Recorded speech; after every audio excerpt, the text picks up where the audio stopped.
శ్రీమాత్రే నమః. అరుణాం కరుణాతరంగితాక్షీం ధృతపాశాంకుశపుష్పబాణచాపాం అనిమాదిభిరావృతాం మయూకైః అహమిత్యేవ విభావయే భవానీం. శ్రీమాత్రే నమః. ప్రేక్షకులకి ఆ లలితాంబిక అమ్మవారి యొక్క అనుగ్రహం పరిపూర్ణంగా కలగాలని మనస్ఫూర్తిగా కోరుకుంటూ మనం ఈరోజు నవంబర్ మాస ఫలితాలు ఎలా ఉన్నాయి, ముందుగా అసలు గ్రహస్థితి ఎలా ఉంది నవంబర్ మాసంలో చూసుకున్నట్లయితే మనకి మీనంలో శని, కుంభంలో రాహు ఉన్నాడు. 1వ తేదీ నుంచి చంద్రుడు రాహుతో కలిసి ప్రయాణం జరుగుతుంది. 30 రోజులకి 12 రాసులు తిరుగుతాడు. అలాగే గురువు కర్కాటకంలోకి వచ్చేసి ఉన్నాడు నవంబర్కి. కాకపోతే 12వ తేదీ మరలా వక్రిస్తున్నాడు గురువు. ఇది గుర్తుపెట్టుకోవాలి, చాలా ముఖ్యమైన అంశం. కేతువు వచ్చేసి మనకి సింహంలోని, శుక్రుడు 2వ తేదీ వరకు కన్యలో ఉంటూ 2వ తేదీ మళ్ళా తులలోకి వెళ్ళిపోతాడు. వెళ్ళిపోయినటువంటి శుక్రుడు 27వ తేదీ వరకు ఉంటాడు. అంటే దాదాపుగా 25 రోజుల పాటు తులలో రవితో కలిసి ఉంటాడు శుక్రుడు.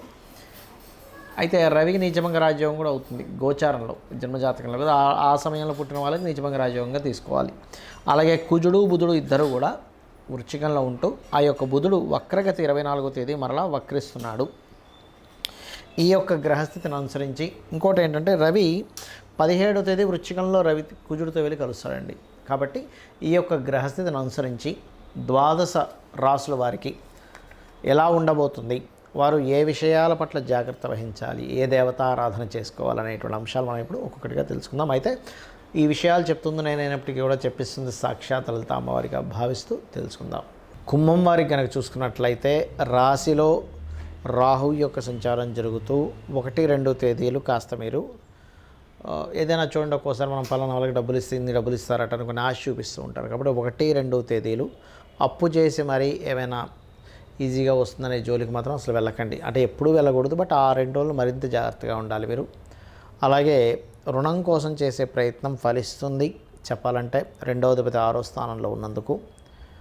మరియు కాస్త స్నేహితుల మూలంగా కొంత స్ట్రెస్, కొన్ని గొడవలు ఉన్నాయి. బికాజ్ ఆఫ్ పంచమాధిపతి అష్టమాధిపతి అనేటువంటి బుధుడు కుజుడితో కలిసి ఉన్నాడు. పంచమాష్టమాధిపతి బుధుడు అవుతాడు కాబట్టి ఈ లగ్నానికి కుజుడితో కలిసి ఉండడం, అది కూడా దశమంలో ఉండడం వల్ల కొన్ని ప్రేమ వ్యవహారాల మూలంగా, లేనట్లయితే ఆకస్మికంగా సడన్గా జాబ్ మారాల్సి రావడము, లేదా జాబ్లోనే కొంత కాంపిటీషన్ ఎక్కువగా ఉండడము, ఇటువంటివన్నీ కూడా గోచరిస్తున్నాయి. కాకపోతే ఇక్కడ ఎప్పుడైతే జాబ్ స్థానంలో అంటే దశమ స్థానంలో కుజుడు ఉంటాడో, దానికి కేంద్రంలో కేతు ఎప్పుడైతే ఉన్నాడో, లగ్నంలో రాహువు, సప్తమంలో కేతు ఎప్పుడైతే ఉన్నారో, ప్రధానంగా ఇది ఇచ్చేటువంటి రిజల్ట్ ఏమిటి అని చెప్పి చూసుకున్నట్లయితే ఇక్కడ ఇది చూపిస్తున్నటువంటిది ఈ కారకుడు అంటే దశమాధిపతి దశమంలో ఉంటూ ఎప్పుడైతే తన ఓన్ హౌస్లో అష్టమాధిపతితో ఉన్నాడో, మీకు మరియు మీ జీవిత భాగస్వామికి ఉద్యోగ సంబంధించిన విషయంలో మార్పులు చూపించడము, మరియు జీవిత భాగస్వామి మూలంగా ఉద్యోగాన్ని కొంచెం ఇంకో దగ్గరికి మార్చుకోవాలనేటువంటి ప్రయత్నం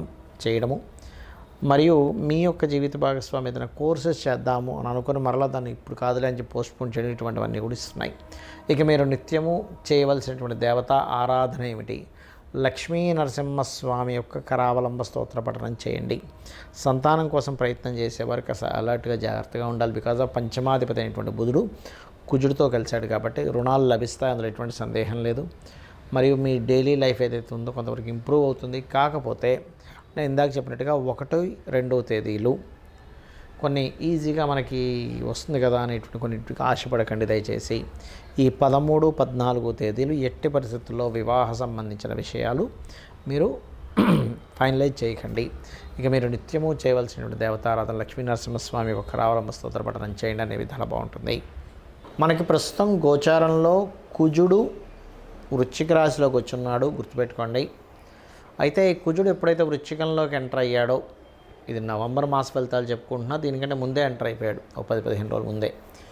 ఇది ఏమిస్తుంది ఇక్కడ అంటే, కుజుడు ఎప్పుడైనా స్ట్రాంగ్గా ఉన్నప్పుడు ఇది ఇచ్చే రిజల్ట్స్ ఎవరికైనా వాళ్ళ జన్మజాతకాల్లో స్ట్రాంగ్గా కుజుడు ఉన్నాడు అన్నప్పుడు వారికి భూయోగాన్ని, మిలిటరీ డిపార్ట్మెంట్స్, ఐపీఎస్, ఐఏఎస్ లాంటివి ప్రయత్నం చేసేటువంటి వారికి కొంత స్ట్రెంగ్త్ని.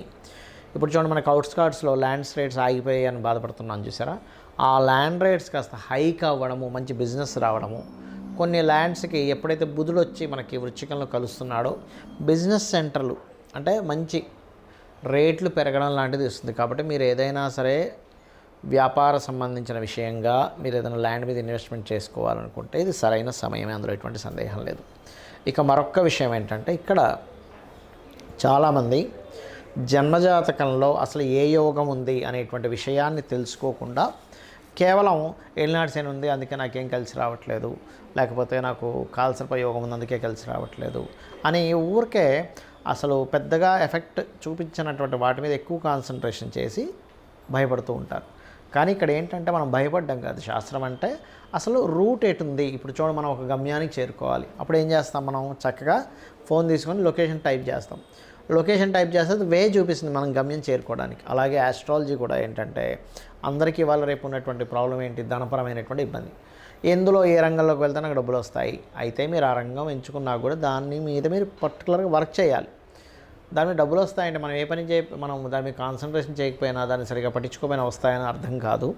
ఆ రూట్లో మీకు అంటే ఇక్కడ నుంచి మీరు ఉదాహరణకి తిరుపతికి వెళ్ళాలి, 700 కిలోమీటర్లు, ఈ రూట్లో వెళ్తే వస్తాయి అంటే ఆ రూట్లో ఖచ్చితంగా మీరు ప్రయాణం చేస్తూ ఉండాలి. మధ్యలో ఆగిపోతే ఎలా ఉంటుందంటే కుందేలు తాబేలు కథలాగే ఉంటుంది.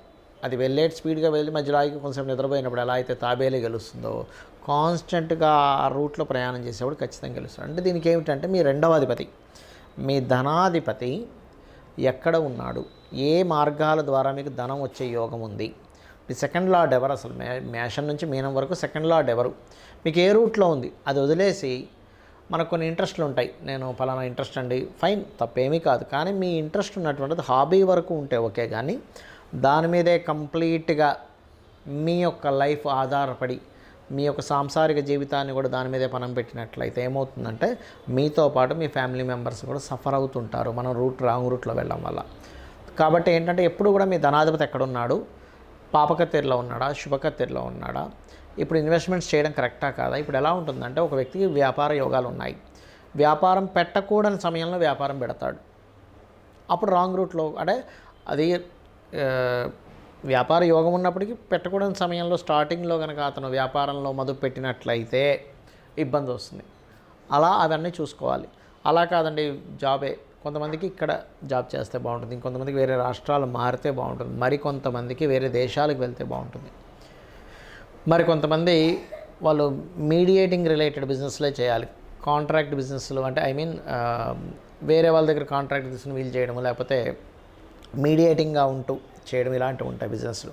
అంటే ప్రోడక్ట్ రిలేటెడా, లేనట్లయితే ప్రోడక్ట్ కాకుండా సర్వీస్ రిలేటెడ్ బిజినెస్లు చేయాలి. అసలు ఎప్పుడు కరెక్ట్, పెద్ద మొత్తంలో చేస్తే మంచిదా, చిన్న మొత్తంలో ఏదో సైలెంట్గా ఉండి చేసుకోవాలి. ఎందుకంటే ఇవన్నీ తెలియకపోతే ఏమవుద్దంటే పెద్ద మొత్తంలో ఏదో కొన్ని కోట్లు ఖర్చు పెట్టి పెడతారు, అవన్నీ పోతాయి, ఇబ్బంది పడతారు.